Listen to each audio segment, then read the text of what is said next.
Silvertown is located to the east of London, in the area known as the Docklands. It's a stretch of land between the Thames to the south and the Royal Victoria and Royal Albert Docks to the north.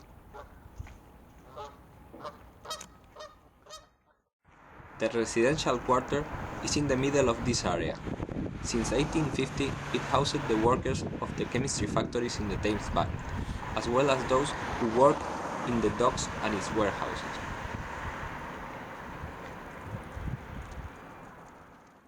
Today, almost any remain of the Victorian traces has disappeared, except for some terrace houses.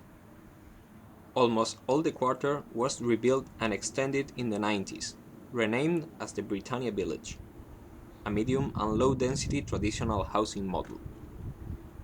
The industrial and dock past has developed into the financial and service market. Canary Wharf, Excel Convention Hall, or the London City Airport are the main working centers of this new type of residence. The housing block is located in the northern front of Evelyn Road, the antique northern limit of the residential quarter. The plot is a rectangle by 54 by 17 meters, with north-south orientation.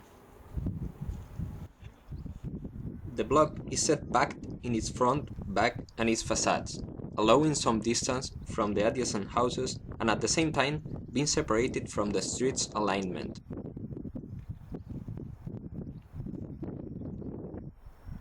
The open spaces of the plot are private patios or communal spaces. The care of the rare private ones contrasts with the precarious situation of the East Communal Garden.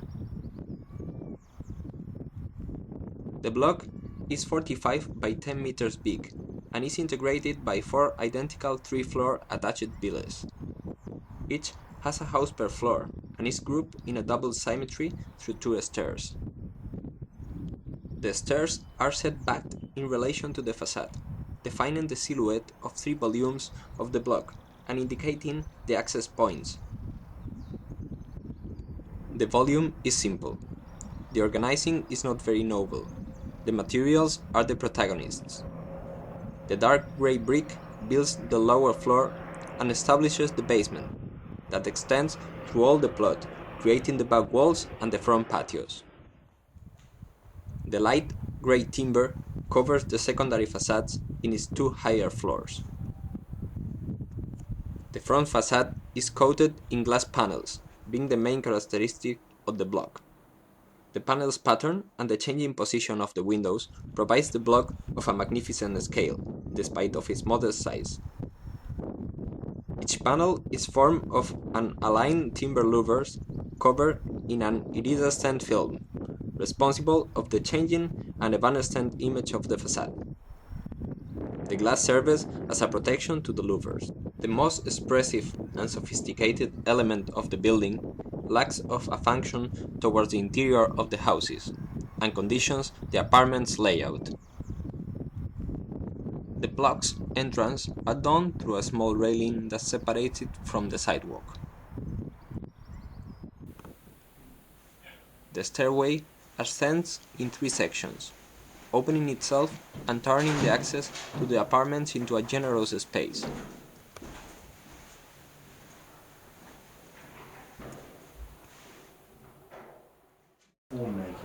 The apartments are basically the same. North-south orientation, 73 square meters, 2 rooms and a bathroom.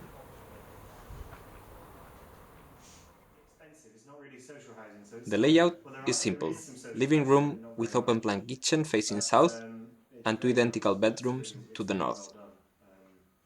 I think it's probably, of recent years, it's probably the best. I think they were probably just sort of pushed for what they could really achieve inside, probably. I think budget-wise, they probably, because the finishes internally somehow that gets much more expensive. Yeah. I think. So they've probably worked with, we've got flush skirtings and shadow gaps and stuff, which is you'd never normally see on a social housing project. But then most people probably wouldn't care either. It's only really me that even notices these things. Or maybe I'm old-fashioned. For me, it wasn't. I mean, we were like, we definitely want the top floor. But then when we looked at the top floor, we thought, nah, we don't really want the top floor. Yeah. If we'd have had the end one is the best probably because it's got the corner glazing, and then it's also got anything on the top floor. Obviously, you've got a roof light in here. Okay. The roof light's very nice. It's really big. But this big blank wall was quite odd. Yeah. Or maybe I'm old-fashioned. I think the land belongs to this block, but it's been maintained like once. It's been sort of it's just like a big wilderness. Yeah. So those are kind of inherent problems, I think. Yeah, because obviously the building is important, but the space between the buildings is equally important. And it's always the thing that when it comes over budget and it's at the end, everything gets sort of cut. Yeah, it's landscape, isn't it? Always. It's very tricky. Yeah.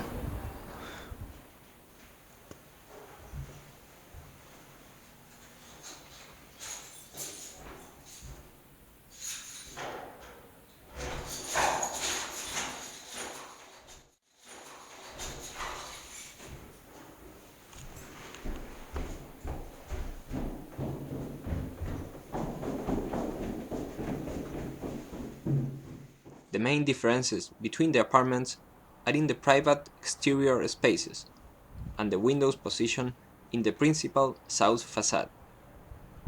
In the ground floor, big windows open to the front patios.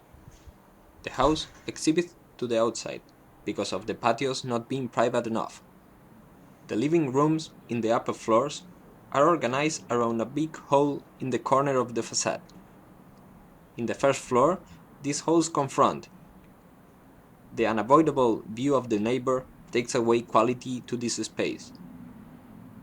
In the second floor, the position of the windows is conditioned by the composition of the glass facade, denying the corner hall to the two central apartments and creating big surfaces of the living spaces without any window. The facade's elegance, that distances the block of a traditional housing style, is not successfully integrated with the apartments and its interior. Nevertheless, the apartments are sufficiently neutral, with very high ceilings and not conventional details. The layout answers the Peabody Trust criteria, even though the interior experience does not match the social housing canons. In this project, the architect assumes the rigidness of the social housing system in UK today. Its labor is superficial and just of deciding on the last late detailing. The architect does not debate about the inhabited, but about the problem of limits in his intervention in the architecture. And this is done in a very optimistic way and quite successfully. But not to forget that this project experiments only in its skin. The covering tries to be sufficiently expressive to provide significance to the whole building, as for example, Herzog and de Meuron already did. Nevertheless, in the most successful projects of these Swiss architects, the covering not only gives an external image, but filters this into the interior, thing that doesn't have a brilliant solution in this building.